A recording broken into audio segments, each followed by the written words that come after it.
Assalamualaikum and hello to everyone. My name is KM-Pelajar. Today I'm going to present Lab 1 task. What is GSA? GSA used to identify, analyze, and record steps involved in performing a specific job, existing or potential safety and health hazards associated with each step.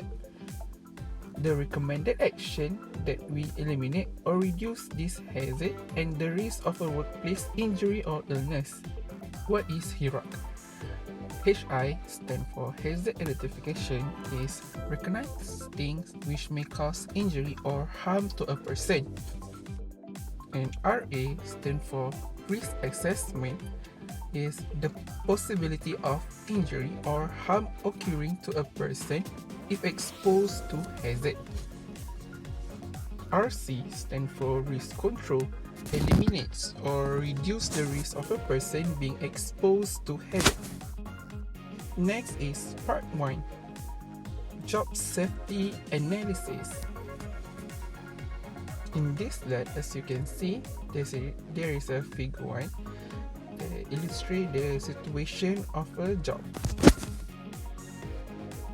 This is a job safety analysis. Job title is Electronic Engineering, sequence of basic job steps. The first one, making electrical components, soldering components, and wires. Potential hazards are lead or flux fume inhalation, lead solder poisoning, thermal burns with hot surface, skin injury, lead and flux fume eye injury with a solder spit. Recommended actions or procedure for this hazard are: use proper clothes, do not touch hot surface with hand, use appropriate equipment, and turn off equipment.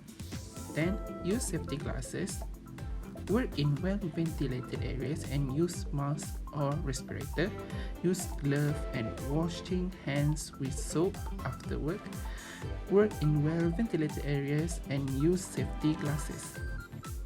Second sequence of basic job steps is work position site.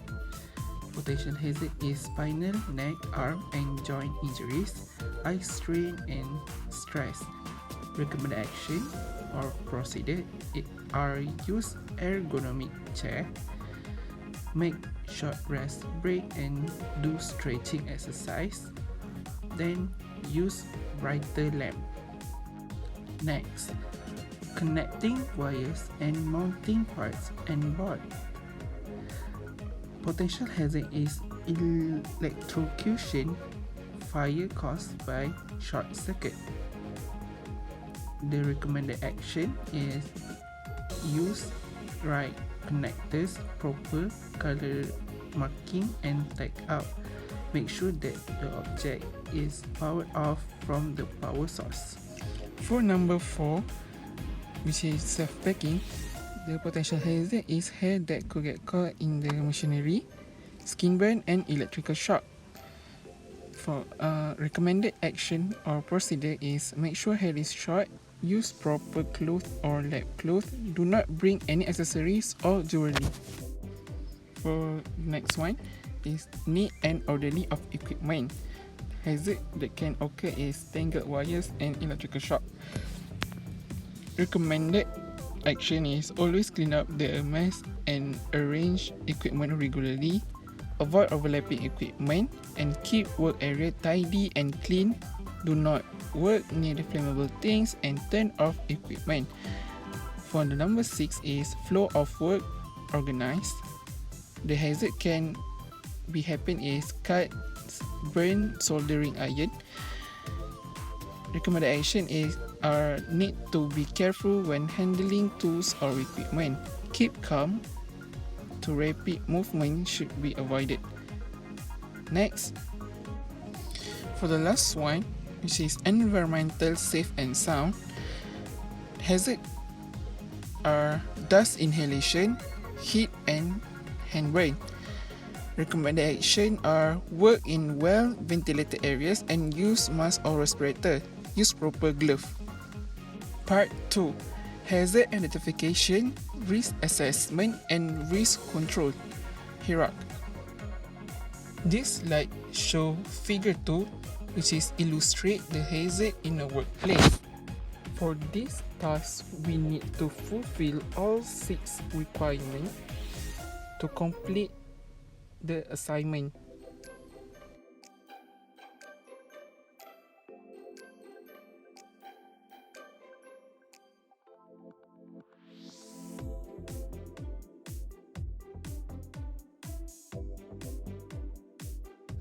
So these are 10 identified hazards obtained from the figure 2. So for the first hazard here,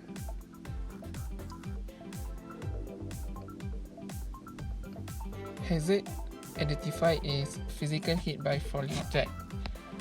It has a hazard score 15, which is high risk rating. The risk control is notifying top management immediately. So for the next one here,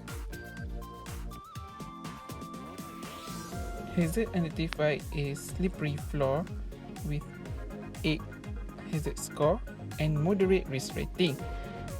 So for the risk control, we should do in internal level solution, which is called the cleaner, to clean it up until it dry. For the third one here,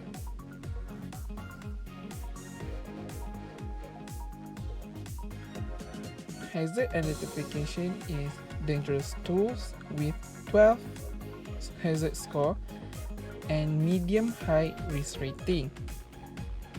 The risk control for this hazard are notifying faculty management and give warning to handle it with extra care. So the next hazard is here. Identified hazard is sharp object with 8 hazard score and moderate risk rating. The risk control for this hazard is need to be eliminated. Here is the next hazard. Hazard identified is poorly maintained workplace with hazard score 9 and moderate risk rating. Risk control for this hazard is maintained by authorized person. The next hazard is this guy.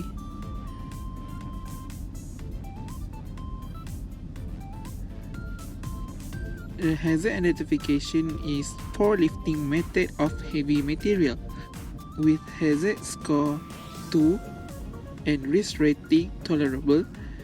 The risk control for this hazard is health awareness program established once in a year. The 7th hazard here, as you can see, there is a hammer flying towards the green shirt guy.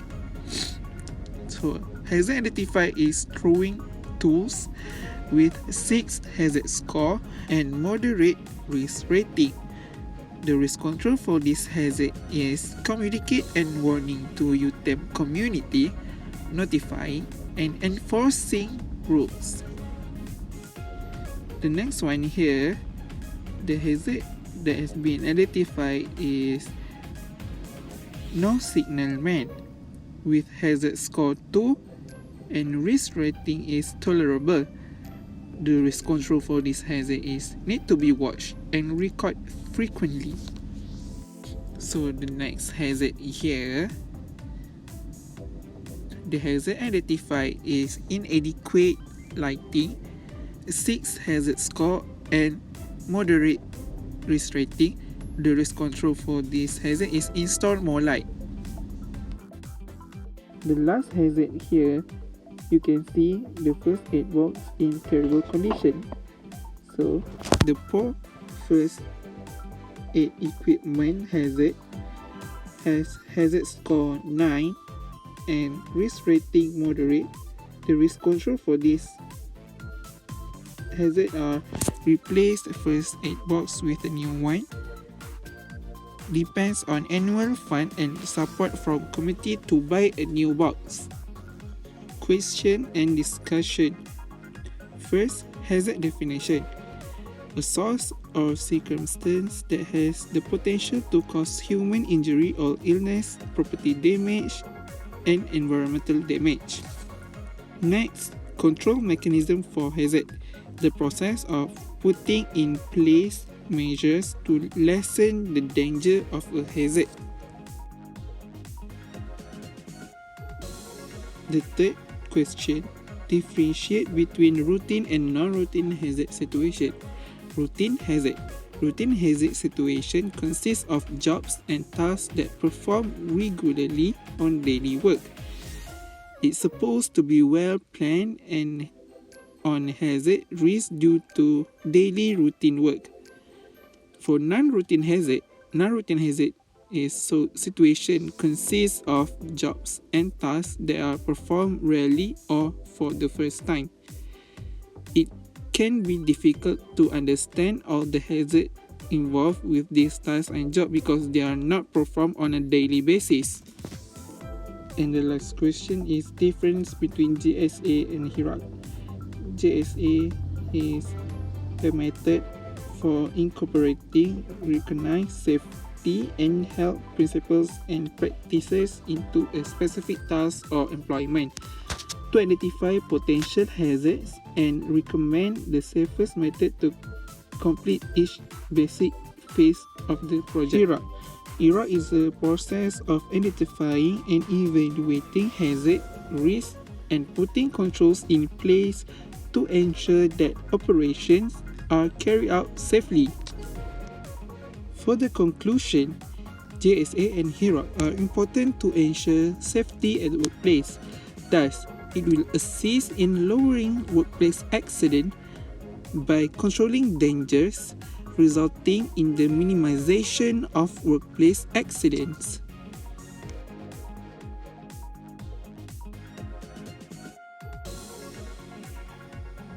That's all from me.